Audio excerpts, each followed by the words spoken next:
Hey, friends, before we get started, just a reminder if you're not part of our free group over on Facebook, Kathi Lipp's Clutter Free Academy, I'm going to encourage you to head over there because we have great discussions, great questions, great before and after pictures, everything that you're going to need in order to take the next step on your decluttering journey.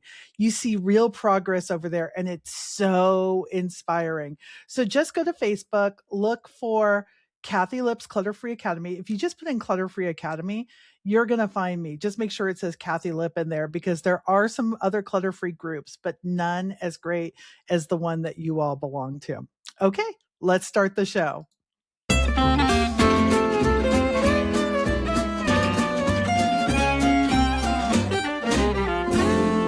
Well, hey friends, welcome to Clutter Free Academy, where our goal is to help you take small, doable steps to live every day with less clutter and more life. And today is a solo episode because I'm just talking to you today about how we've all pulled through on this low buy July. And I want to talk to you about some of the lessons that I tend to take with me throughout the year after low buy July and some things that I'm going to be doing in a new way since we've done this all together. So I'm just going to run through these and let's get started. So one of the things that I am going to do that I'll just tell you I have been a little loosey goosey on is keeping the freezer inventory. I did my own freezer inventory. I took everything out, took a photo. I've made a list and I found foods that I did not know I had. Chicken, I definitely bought twice because I forgot the first time. Here's what is changing. I started cooking from that list instead of cooking from my cravings. And the food was actually better because I was paying attention to it instead of just grabbing whatever was on top. I was cycling through things. Going forward, I'm doing that freezer inventory list. I am keeping it on my phone so it's easy to update. I, I'm, and if you have not done this yet, I would just invite you to put everything on your counter. You may have to do this a couple of times depending on how much freezer stuff you have. Take a couple of pictures, write it out, and know what you have and start to go through it. Because if you know what's in your freezer, you will spend less money and eat better food. Those two things used to feel like they were in conflict. Friends, they are not. They are not. We can do this, okay? Um, Number two, I'm keeping the waiting list. Every time I wanted to buy something in July, I wrote it down instead. So I've got everything on that list from chicken salt, which is a spice I keep hearing about and have wanted to try, to I'm trying. There's a shirt that I want to get. I did buy one significant thing on Poshmark. I found a dress that I think could be my stepmother of the bride dress.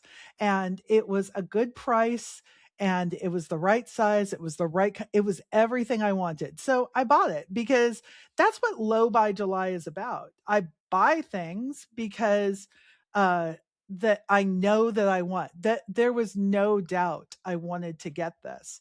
And it may come and it may not fit me or not look right, and then I will resell it. But I was very intentional about what I wanted. And so I'm very, very excited about this. But I've kept a list all of July, and most of those things I'm not going to end up buying. I'm just not.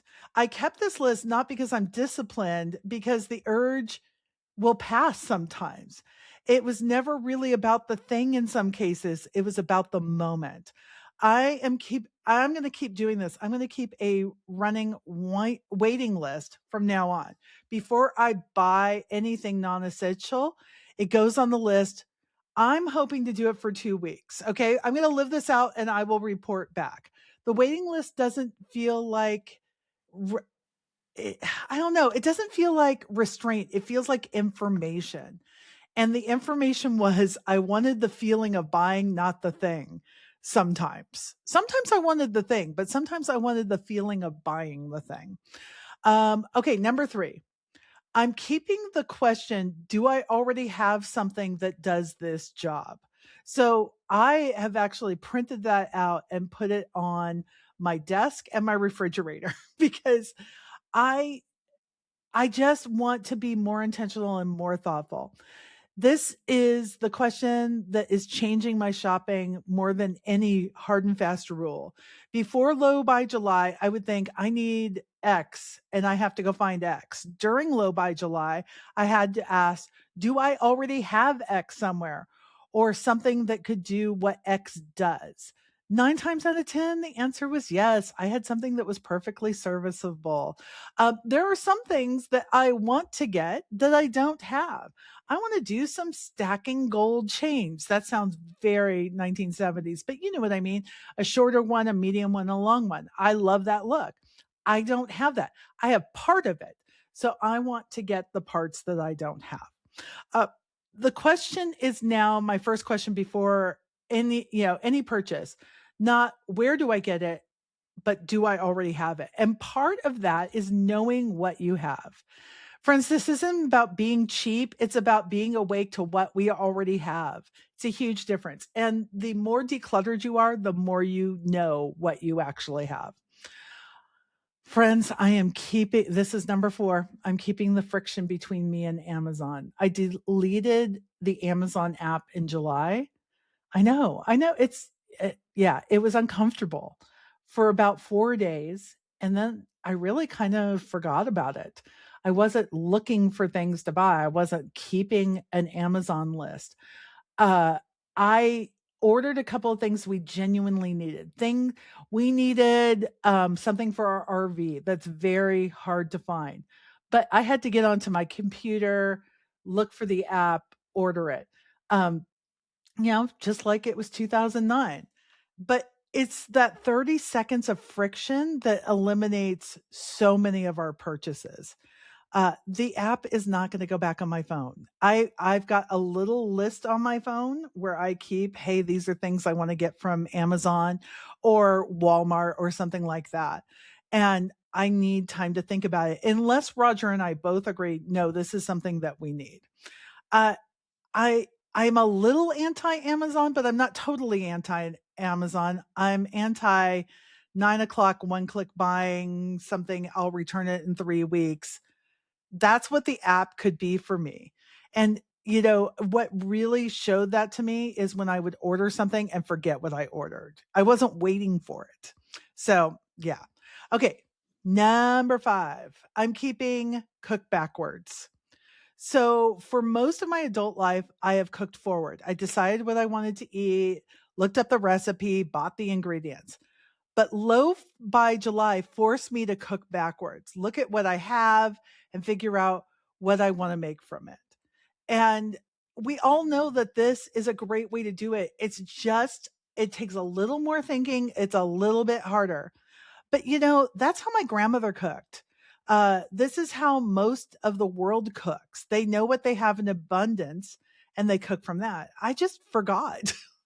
The meals are genuinely good when you do this, sometimes better because I have to actually think about what I was making instead of just executing a recipe. It's tasting along the way to make sure it was really good and well seasoned. I want to do a couple of these every single week. Pantry and freezer first, store second. Your pantry, friends, is the grocery store you've already paid for. So let's shop it first. Okay, guys, we're going to take a quick break, and when we come back, uh, I want to tell you about number 6. Uh, I'm keeping this thought. You are the special occasion. So I'll explain more of that when I come back. Hey friends, quick break to tell you about Clutter Free for Life, our paid membership community. If Low by July gave you a taste of what intentional living feels like with real accountability and real people beside you, Clutter Free for Life is where that continues all year long. Inside Clutter Free for Life, you get Grace, who you've heard on this podcast, leading the community every single day. I'm in there as well. We do monthly challenges, weekly check-ins, and teaching people who actually know your name and your freezer situation. If you want to the momentum to keep building all year long. Don't leave it at July, friends. Come join us. The link is in the show notes, or you can go to Kathi.link/CF4L. That's Clutter Free for Life, CF4L. We would love to have you in there. Okay, back with the show. Okay, number 6. I'm keeping the you are the special occasion. Okay, I know this sounds very girl boss, very YOLO, but let me explain. I've had a face mask in my bathroom cabinet that I've been saving for, I'm not sure what exactly, something worthy.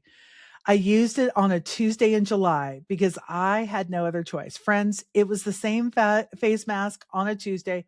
It was just as good. I have been hoarding the good stuff for a version of my life that was somehow more deserving than the one I'm actually living. But friends, not anymore. The good lotion is for Tuesdays now. The fancy soap is for a regular shower. Guys, one thing I started doing in July is putting on perfume every single day because guys, we just don't have that many fancy occasions in our lives. We just don't. So I've been wearing my lemon verbena perfume every single day, my Tommy Girl every single day, because it makes me happy. And I don't want those to go off before I can use them. I'm using the nice candles. I'm not splurging every day, but I'm doing something every day to make my life a little bit better. That fancy coffee, I'm not saving it for a special occasion. I am the special occasion, and friend, you are too. Okay, number 7. I'm keeping the habit of starting creative projects with what I have. I love to start a new project. I find that that is true for a lot of cluttery people. And even more than the project, I love buying the supplies for it. I'm sorry. And I think if most of us admitted it, we would know we are that person too. A new journal, I need a new pen. New crafts, I need a new kit. New cooking idea, I need the ingredients and the special pan. In July, I couldn't do that. I had to start with what I had, and I had more time. I don't know why in July I had more time, but I just did. And what I found was that starting with what you have is actually it's more creative, my friends, not less, because the materials lead you to somewhere unexpected. I had thread that I forgot about for my embroidery projects. I didn't need anything else. And my mushrooms on my project look a little different. That's okay. They looked great. People talk about those mushrooms. Going forward, before I buy a single supply for anything creative, I'm going to spend 30 minutes looking at what I already have. And I'm going to organize it at the same time because that helps me know exactly what I've already got. Constraint is not the enemy of creativity. Boundaries make you more creative. They really do. Okay, number 8. I'm keeping the awareness of what I buy. Let me explain. This is one I didn't expect, and it might actually be the most important one. Sometime in week 2, I caught myself reaching for my phone to buy something, and I stopped and asked, what am I actually feeling right now? The answer was, I'm bored. Now, I say I'm never bored because I always have something I can do, but I will tell you, with the long COVID, boredom has become more of a thing because sometimes I'm too tired to read. I just can't do anything, but I can't fall asleep. Um, Guys, I wasn't even scrolling for anything specific. I was just bored and the shop was open. That moment changed something because I can address boredom in a lot of ways, but buying something is the easiest, it has the least of resistance, and it gives me the biggest high. Guys, I'm not promising I'm always going to catch this. But I know to look. Um, the 4 things most of our spending is actually about is boredom, stress, reward, and habit. It just is. Naming which one is happening doesn't make the urge disappear, but it gives you a choice. Let me reiterate those: boredom, stress, reward, habit. And I'm going to add a 5th one, a fantasy life. If I buy those barrel jeans, I'm going to be as cute as all the 28-year-olds. Guys, I'm almost 60. I'm never going to look like a 28-year-old again, and I don't want to. Really, I don't. I want to look like I've got some wisdom. But, that boredom, stress, reward, and habit is a killer. And so sometimes we need to replace it with a new habit. Like if I'm bored and I want to hop on my phone, could I put on that fancy lotion? Could I go make myself a cup of tea? Could I, with the fancy tea? Those are the kind of things we can replace with it. I am not a person with a spending problem. I'm a person who sometimes doesn't know what I need, and buying something feels like an answer. Low by July teaches me I have to ask better questions first. Okay, number 9, I am keeping the practice of actually finishing things. Something happens in July that I didn't anticipate. I started finishing things. I finished up the shampoo, the whole bottle, and then I opened the next one, and that it felt genuinely satisfying in a way that I can't fully explain. I finished the candle. I burned it all the way down. I finished a jar of tahini. I finished the box of pasta that had been sitting there since some earlier version of me bought it for some recipe I probably never made. There's a quiet satisfaction in completion that our buy new culture doesn't talk about enough. Guys, I want to keep finishing things, not because I'm frugal, because it feels like integrity. Like I'm actually living the life I set up instead of constantly resetting. Okay, guys, and here's number 10. I'm keeping the slower pace of wanting. Before July, wanting something and acquiring it could happen in the same afternoon, the same day, sometimes the same minute. That speed doesn't give you time to find out if you actually want the thing or if you just wanted to want something. Low by July puts time between the wanting and the having.